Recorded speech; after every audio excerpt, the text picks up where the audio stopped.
Welcome back, everybody. Well, the number of people living in England and Wales has grown by more than 700,000 in the year to June 2024. That is the second largest increase in more than 75 years.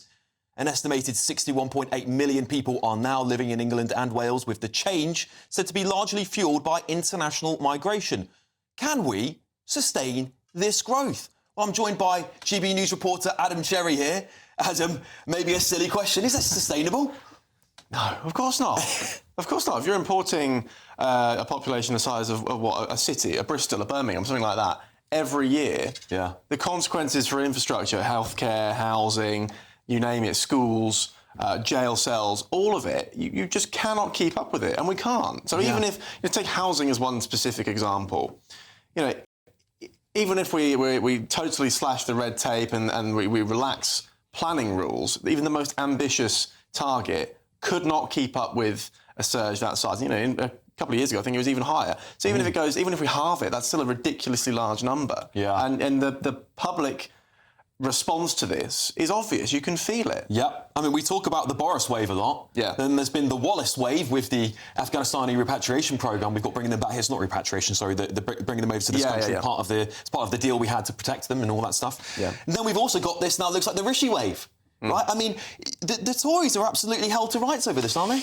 Well, yeah, but I think that's part of Kevin Baynock's problem here is when she says things like, Labour have not got control. Talking specifically about illegal immigration just for a second. Both, I'll make the argument for both. Yeah. They have a record. You can see it, and it's not good. Yeah. So it's a plague on both their houses. Again, just actually, whilst we're still on illegal immigration, this smash the gangs slogan, right?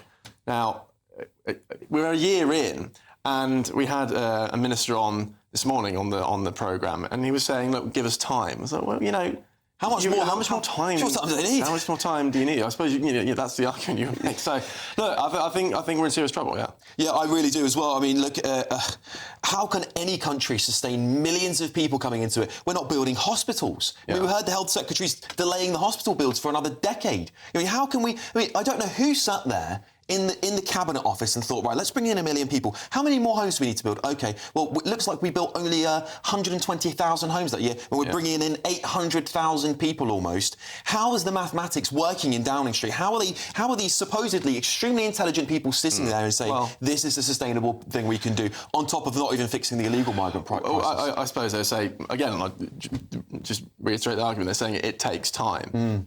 That's their view, is that they don't have a magic wand. Maybe that's true, right? Of course, it does take some time, but the public patience is definitely wearing thin on this. Is there this argument that's thrown around quite a lot that perhaps the government have got addicted to GDP rise, but not looking at it per capita? So the more people bring in, the more the coffers go up. But actually, per capita, that's not looking quite accurate, is it? I suppose the argument is, on the ground, you don't feel it. Even if, in actual terms, it's going up steadily, not massively. But if you don't feel it in your pocket, you're going to start blaming the politicians. Absolutely. Well, if you're a US resident, let's face it, things feel uncertain right now. America's national debt, over $36 trillion and climbing. Inflation, still eating away at your savings. And the dollar, down nearly 8% this year, with more countries walking away from it. Meanwhile, the markets, one day they're up, the next day, trillions gone in a blink. So it's no surprise people are asking, where can I actually put my money and sleep at night? That's why more investors are turning to gold and silver. Gold's up over 24% this year, smashing records and soaring past $3,300 an ounce. And some analysts say we could see $6,000 gold before the end of Trump's term. And silver? It's heating up fast, driven by demand in tech, solar and defence. Some analysts say it could double in value this year. If you've been thinking about moving part of your IRA or 401k into gold or silver, tax and penalty free, our friends at Priority Gold make it simple. They're endorsed by Rich Dad's Robert Kiyosaki, ranked number 1 by Forbes and Financial Services Review, and trusted by thousands of everyday Americans. Right now, GB News viewers can get a free wealth preservation guide from Priority Gold. It shows you exactly how to add real gold and silver to your IRA or 401k tax and penalty free. Step by step plain English, no pressure, just smart information you can act on. Just scan the QR code, click the link in the description below, or if you're a US resident, text WEALTH to 24999. That's WEALTH to 24999 and claim your free guide today. The price of gold can go down as well as up. Past performance does not indicate future performance. Only invest what you can afford. Talking of politicians, we can now speak with former Immigration Minister Kevin Foster. Kevin, thank you very much for coming onto the show to talk to me about this. Look, I think we're looking at the track record of your party here in government. It's pretty abysmal, isn't it?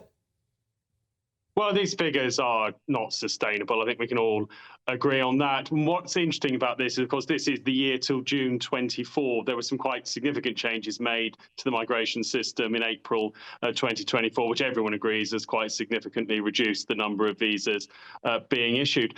But this links into a wider debate we need to have about migration in our society. You're right to say, how many hospitals do we build? How many homes do we build?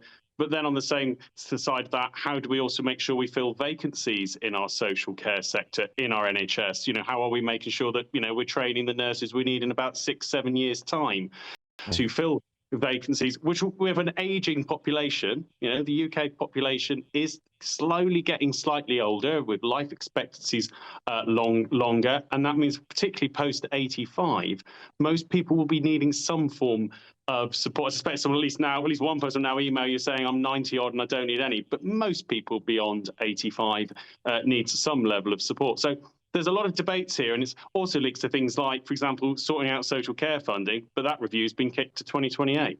The problem I have with this argument about social care, Kevin, is that you're sort of perpetuating this problem forever into the future, because once you've blown up the population at any level, you need to support those people that come here. In order to support those people, you need to bring in more people. And so I think this argument about social care is really a bankrupt argument, because actually all it does is advocate for more and more immigration, unsustainable levels. And that's another reason why the pension system is also broken. Now, I want to talk specifically about the Conservative track record here. I have to say, with a father in nursing care, it's not a bankrupt argument. We clearly need to discuss how we'll fill those vacancies. But one of the things of that is better terms and conditions, because, yes, immigration is being used as a bit of a sticking plaster to deal with that problem and not actually getting involved in those debates. But fundamentally, you do need to look at that sector. It's not a bankrupt argument. It's actually a very valid one if you want to make sure. Kevin, it's a valid argument. It shouldn't just be immigration solving that. But if we're talking about during your time as an immigration minister, there's estimates up to 2.5 million people coming into the country now, and when all those people get old and sick, there needs to be people to look after 2.5 million people. That's the argument here. So you're constantly making the argument for more immigration by expanding the social care system. Now, what I would suggest is you guys should have done is looked at the skilled migrant visas you were handing out. You were handing them out left, right, and centre to absolutely ridiculous jobs that we simply do not need in this country. I listed off a litany of them just a few weeks ago here on this show. How is the Conservative Party going to get back into government if you can't retrospectively look at the decisions you guys have made and gone, actually, here's what we do in the future? I haven't seen Kemi Badenoch come out on a very strong line on this. What's the solution to you guys here? Well, Alex, let's be clear. And to start, the period we're talking, I wasn't the immigration minister, as might have been implied by that. I didn't serve at any point under Rishi Sunak as immigration minister. And I think what I would say is, look, there were changes that should have been made in the latter part of 2022 that were being planned under Boris Johnson, things like raising salary thresholds, abolishing the shortage occupation list discount. And we all now know why Robert Jenrick resigned, was because he wanted to push through changes that weren't being accepted.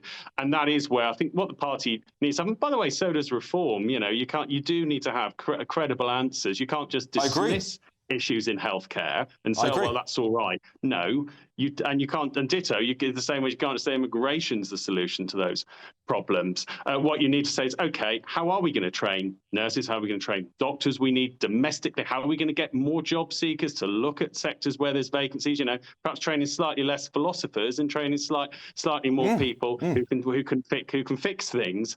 Those are the sorts of debates we need to have, because we can talk about visas, but it also needs to be a proper immigration strategy and labour market strategy overall, because the economy has been dependent now for some decades, either via EU free movement or via visas in the last couple of years, on a lot of cheap labour moving into the country. There's a lot of lobby groups, a lot of pressure groups that like to keep pushing that argument. But then, yeah, we end up with the issues that you've just rightly touched on. What about housing? What about the pressures on public services that are then created by what was basically moving in cheap labour for a particular sector? But Kevin, that's why you also need to totally answer things like the funding. I totally accept that argument. And look, all I would say is I think we've been having this conversation for a very, very long time. But previous governments, the governments that you've served under, have not listened to the public. Hence why I think you were given the boot in the last election, because you didn't believe in actually getting down to that tens of thousands of numbers that we were talking about and having a sensible migration system. Perhaps maybe you agree today. That's one of the reasons we lost, and we need to come up with a credible plan. Good. Love to hear it, Kevin. Thank you so much for joining me. Former Immigration Minister there, Kevin Foster, talking about future plans, hopefully, for the Conservative Party to right their wrongs. There we go.